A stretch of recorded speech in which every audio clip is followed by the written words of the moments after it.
জাতীয় নাগরিক পার্টি আমরা আমাদের গঠনের পূর্বেই জাতীয় নাগরিক কমিটিতে যখন আমরা আমাদের কার্যক্রম বিস্তৃত রেখেছিলাম, সেই সময়টাতে গত বছর 31শে ডিসেম্বর বৈষম্যবিরোধী ছাত্র আন্দোলনের উদ্যোগে জুলাই ঘোষণাপত্রের দাবিতে আমরা শহীদদের একত্রিত হয়েছিলাম। আমরা বরাবরের মতো মনে করি জুলাই ঘোষণাপত্র প্রণয়ন করতে হবে, তার সাংবিধানিক স্বীকৃতির জায়গা লাগবে। জাতীয় নাগরিক পার্টি মনে করে বাংলাদেশে একটি নতুন সংবিধান প্রয়োজন, যার জন্য গণপরিষদ নির্বাচনের আয়োজন করতে হবে এবং সেই নতুন সংবিধানের প্রিয়াম্বলে প্রস্তাবনায় জুলাই ঘোষণাপত্র সংযুক্ত করতে হবে এবং এই জুলাই ঘোষণাপত্র গাইডিং প্রিন্সিপাল হিসেবে রাষ্ট্র পরিচালনার মূলনীতির জায়গায় জুলাই ঘোষণাপত্রের সাংবিধানিক স্বীকৃতি এবং কার্যকারিতা নিশ্চিত করতে হবে। আমরা বাংলাদেশে নতুন একটি সংবিধান প্রত্যাশা করি। নতুন রাজনৈতিক জনগোষ্ঠীর আবির্ভাবের জায়গা থেকে একটি সেকেন্ড রিপাবলিক আমাদের জন্য অনিবার্য হয়েছে। সেই সেকেন্ড রিপাবলিকের নতুন সংবিধানের প্রিয়াম্বলেই আমরা জুলাই ঘোষণাপত্রকে যুক্ত করার কথা বলেছি। আমরা আসলে নতুন সংবিধানের বাস্তবতার কথাই সবসময় বলেছি। যদি বিদ্যমান সংবিধানকেই সংস্কারের দিকে অগ্রসর হয়, সেক্ষেত্রে আমরা আমাদের দলের পক্ষ থেকে নতুন করে আপনাদেরকে আমাদের অবস্থান জানাবো।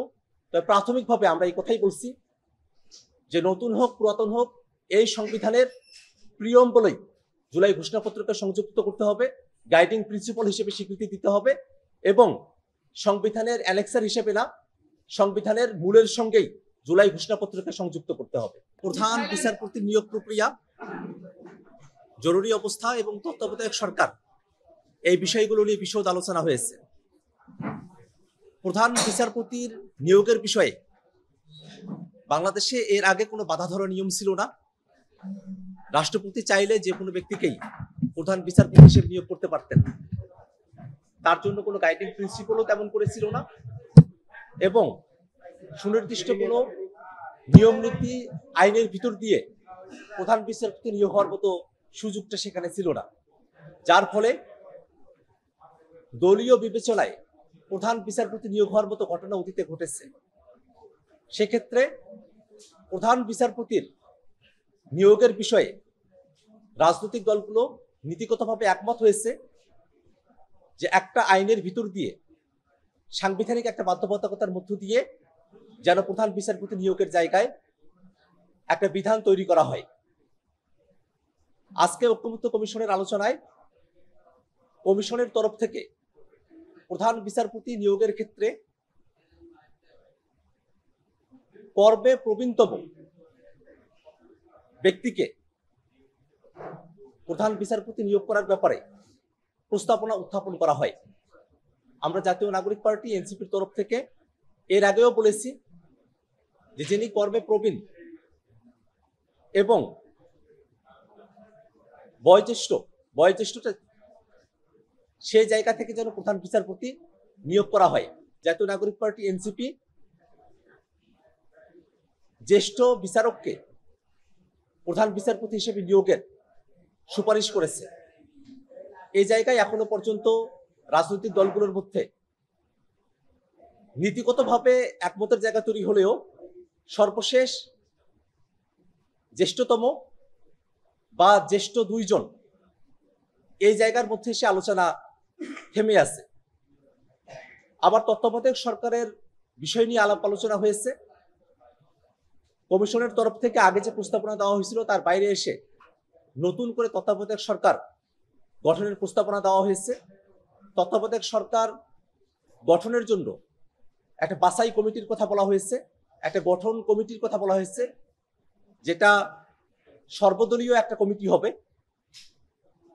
আজকের আলোচনায় তত্ত্বাবধায়ক সরকার গঠনের কমিশনের তরফ থেকে যে দুইটা প্রস্তাবনা উত্থাপন করা হয়েছে তার ব্যাপারগুলো নিয়ে বিশদ আলোচনা হয়নি। পরবর্তীতে একটা দিন ধার্য করা হয়েছে। আমরা ইতিমধ্যেই তত্ত্বাবধায়ক সরকার, যাকে আমরা নির্বাচনকালীন তত্ত্বাবধায়ক সরকার বা অন্তর্বর্তীকালীন সরকার নামকরণের প্রস্তাব রেখেছি। আমাদের তরফ থেকে শান্তিপূর্ণভাবে ক্ষমতা হস্তান্তরের প্রক্রিয়া কি হতে পারে সে প্রস্তাবনা আমরা কমিশনের কাছে উত্থাপন করেছি।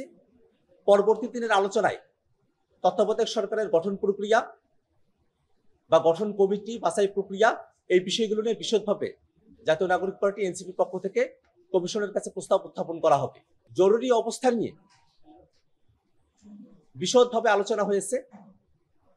রাজনৈতিক দলগুলো ঐক্যমত্যে পৌঁছেছে যে বাংলাদেশের সংবিধানের 141 ক অনুচ্ছেদে জরুরি অবস্থা ঘোষণার যে বিধান রয়েছে তাতে অবশ্যই সংশোধনী নিয়ে আসতে হবে। প্রধানমন্ত্রীর অনুস্বাক্ষরে রাষ্ট্রপতি জরুরি অবস্থা ঘোষণা করতে পারতেন। কমিশনের তরফ থেকে সুপারিশ করা হয়েছে যেন মন্ত্রিসভার অনুমোদন ক্রমে প্রধানমন্ত্রীর অনুস্বাক্ষরে রাষ্ট্রপতি জরুরি অবস্থা জারি করেন। আমরা নাগরিক পার্টির পক্ষ থেকে প্রস্তাব রেখেছি যে মন্ত্রিসভা নয়, বরং সর্বদলীয় সংসদীয় কমিটির মাধ্যমে বা সরাসরি সংসদের অনুমোদনের মাধ্যমে রাষ্ট্রপতি জরুরি অবস্থা জারি করতে পারেন। জরুরি অবস্থার বিধানের বিষয়ে যুদ্ধাবস্থার কথা, বহিরাক্রমণের কথা, মহামারী বা প্রাকৃতিক দুর্যোগের কথাগুলো আলোচিত হয়েছে। একই সাথে বিদ্যমান সংবিধানে আভ্যন্তরীণ গোলযোগের যে কনসেপ্টের কথা বলা হয়েছে সেই ব্যাপার নিয়ে জাতীয় নাগরিক পার্টি সহ অন্যান্য পার্টিগুলো শঙ্কার জায়গা প্রকাশ করেছেন। বাংলাদেশে বিগত সময়ে জরুরি অবস্থা জারি করার পেছনে যে রাজনৈতিক মোটিভ এবং অপব্যবহারের মতো ঘটনাগুলো ঘটেছে, তাতে করে আভ্যন্তরীণ গোলযোগ এই শব্দমালা বাংলাদেশের সামনের দিনে জরুরি অবস্থা ঘোষণার ক্ষেত্রে বিরোধী দলকে দমনের হাতিয়ার হয়ে উঠতে পারে। সেক্ষেত্রে আঞ্চলিক অখণ্ডতার কথা বলা হয়েছে। বহিঃশত্রুর আক্রমণ, যুদ্ধাবস্থা, মহামারী, প্রাকৃতিক দুর্যোগ বা আঞ্চলিক অখণ্ডতা, এই বিষয়গুলো ঘটলে সর্বদলীয় সংসদীয় কমিটি অথবা সংসদের অনুমোদন করবে রাষ্ট্রপতি জরুরি অবস্থা জারি করতে পারেন। একই সাথে বাংলাদেশের বিদ্যমান সাংবিধানিক আইনে অনুচ্ছেদ 36, 37, 38, 39, 40, 42 সেগুলোকে স্থগিত করে রাখার কথা বলা হয়েছে।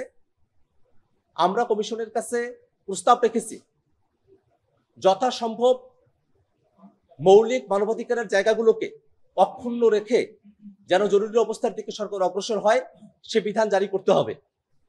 কমিশনের তরফ থেকে রাইট টু লাইফের কথা বলা হয়েছে।